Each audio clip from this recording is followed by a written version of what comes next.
I say, old boy, it looks like you're going to shoot a birdie here. I never harm defenseless animals. No, Alfred, I think he means you're going to score under par on this hole. I see. That's good then. Have you heard about that new tribe of people that was recently discovered in Borneo? I heard that they are cannibals. I think we could study their culture. Ruth Benedict. Culture, or civilization, taken in its broad, ethnographic sense, is that complex whole which includes knowledge, belief, art, morals, law, custom, and any other capabilities and habits acquired by man as a member of society. I agree, Sir Edward Tyler.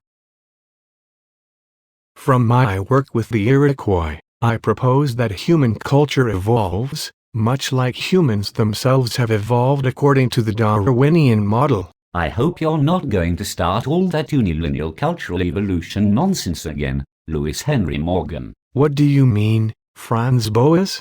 Clearly cultures are evolving through stages of savagery and barbarism to civilization. How are you defining those terms? Savagery is the stage in which the earliest humans lived, eating nuts and berries, fishing and controlling fire. In the last stage of savagery, these early humans invent the bow and arrow. And you think all societies go through these stages in the same order? Yes, of course. That's what I mean by unilinear evolution. Unilinear means in one line. Sounds bogus to me. So what is barbarism, according to your theory? Barbarism includes pottery, domestication, and iron tools. Civilization is attained with the invention of writing. According to your theory, cultures that seem otherwise advanced, but don't have writing, are frozen in barbarism. That's correct, Margaret Mead. I particularly object to the terms savagery and barbarism, Mr. Morgan.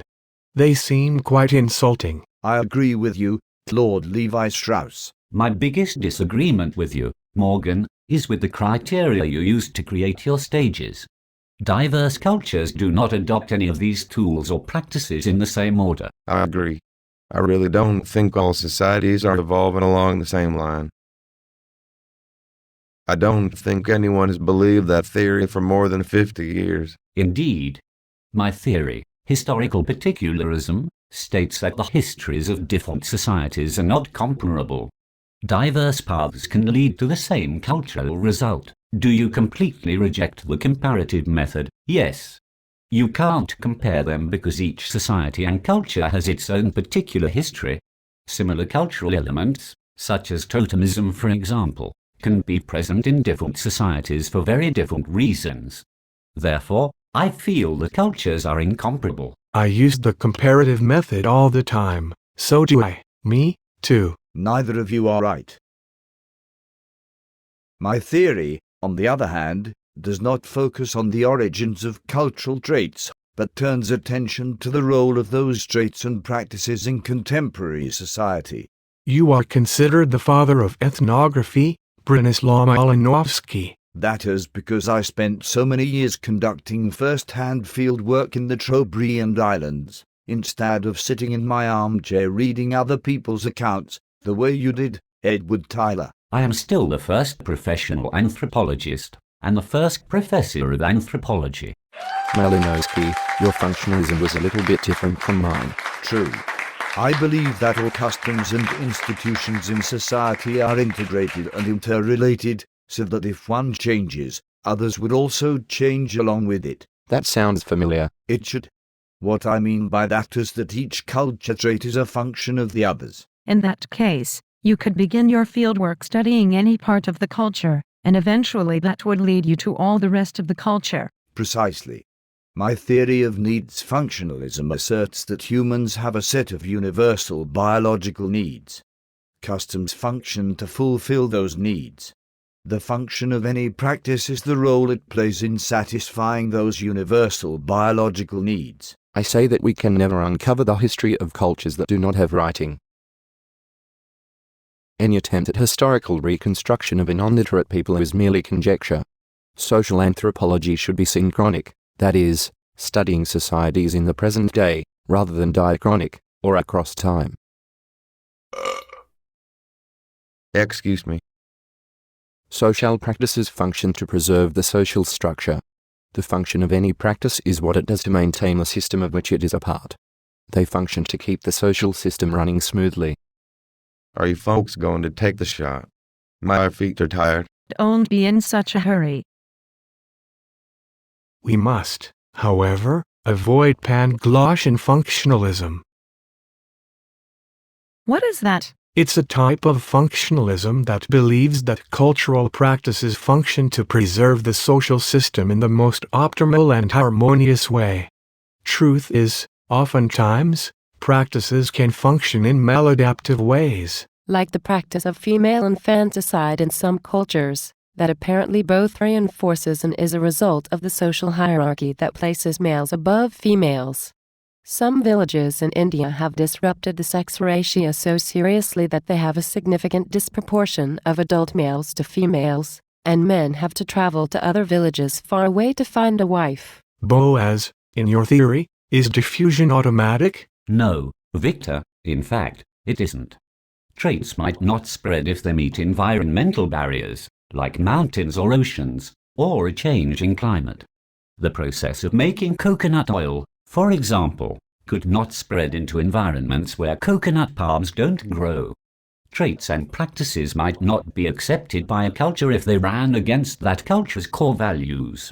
Borrowed traits are often indigenized, that is, changed to fit into the culture adopting them. Whole cultures are uniquely patterned and integrated. I wrote a book that discusses my theory, called Patterns of Culture. You found patterns too, didn't you, Margaret Mead? Yes, I did, Ruth Benedict. I found patterns in all of the cultures I studied, Samoa, Bali, and Papua New Guinea. I also observed how different enculturation patterns produced very different personality types and cultural configurations. For example, in Bali, enculturation patterns produce people who are happy and cheerful on the surface, but are fearful on the inside. You're most famous for your book on Samoan adolescents, aren't you, Mead? What's the story on coming of age in Samoa? Thanks for remembering my book, Victor Turner. Yes, Coming of Age in Samoa describes my experience in that culture. It demonstrated that adolescent stress and turmoil, which was thought to be biological, is actually cultural. While puberty is a biological fact, the turmoil of American teenagers is not experienced by teens in all cultures. Adolescence in Samoa is a smooth transition from childhood to adulthood. That sounds like cultural determinism. My research supports the concept of cultural determinism, CLOD, which states that culture, not biology, determines variation in human behavior and personality. I do say, you Boasians have thrown the baby out with the bathwater. What do you mean, Julian Stewart? We need to reintroduce evolution back into anthropology, just leave out all the unilineal nonsense and ethnocentrism. Tell us what you mean, Dr. Stewart. In my book, Theory of Culture Change, which I published in 1955, I proposed a model of multilineal cultural evolution. What's that? In multilinear evolution, cultures have evolved along several different lines. By the way, I also introduced the concept of cultural ecology, which studies the relationships between cultures and environmental variables. Today that's called ecological anthropology. I'm also interested in causality. I believe that technology and the environment come together to create culture change.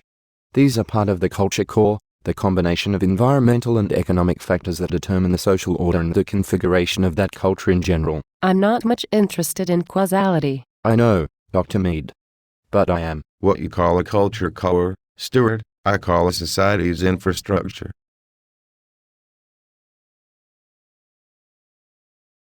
It consists of technology, economics, and demography. In other words, the systems of production and reproduction. Growing out of infrastructure is structure. Structure includes social relations, forms of kinship and descent, and patterns of distribution and consumption. The third layer is superstructure. Superstructure consists of things like religion, ideology, and play, aspects of culture farthest away from survival needs. I don't get it. It's simple. Infrastructure determines structure and superstructure. Anthropology is too humanistic to be a science. Forget your stupid theories and take the shot already. It is a humanistic science that has unique value in understanding and improving the human condition. Leslie White thinks cultural anthropology is a science, and proposes we call it culturology. While many people will agree with White, he might not get too far with naming it culturology. Hey, where's Durkheim? He couldn't make it. I think he's meeting Mary Douglas, Alfred Kroeber and Leslie White at the pool today. Durkheim is one of the fathers of anthropology and sociology. He was an early pioneer in both fields, proposing the scientific study of culture in the late 19th century. Mary Douglas and I founded the field of symbolic anthropology, the study of symbols in their social and cultural context. My most famous book, The Forest of Symbols, was a pioneering achievement in symbolic anthropology. I published that in 1967. The study of symbols is all important in psychoanalysis. Founded by Sigmund Freud, psychoanalysis describes a hierarchy of symbols, from nearly universal to those specific to the individual. Similar to your field, Turner, is interpretive anthropology, which I developed. It is the study of culture as a system of meaning. What is meaningful to the natives themselves, not necessary to the anthropologist. The ethnographer's primary task, as I said in 1922, is to grasp the native's point of view, his relation to life, his vision of his world. I still remember that quote, Malinowski. What is that famous quote of yours, Clifford Geertz? Oh, yes, I remember. Believing, with Max Weber, that man is an animal suspended in webs of significance he himself has spun, I take culture to be those webs, and the analysis of it to be therefore not an experimental science in search of law but an interpretative one in search of meaning. I am very much interested in the human mind, or what I take to be essentially the universal characteristics of the human mind, which are evident in certain cultural practices and patterns. Claude Levi-Strauss, aren't you the founder of structuralism? What is structuralism? My theory evolved over time, but in its most recent version, my structuralism aims not at explaining relations, themes, and connections among aspects of culture, but aims to discover them. Interesting. The human mind has certain universal characteristics that originate in the common features of the brain. These common mental structures led people to think similarly around the world. Among these universal mental characteristics are the human need to classify, that is, to impose order on nature, people's relation to nature, and on relations between people. Please go on. A universal aspect of classification is binary opposition. Although many things are continuous, the human mind likes to categorize things and imposes a classification onto them. Good and evil, old and young, high and low, that sort of thing. These binary oppositions reflect the universal human need to convert divergences of degree into differences of kind.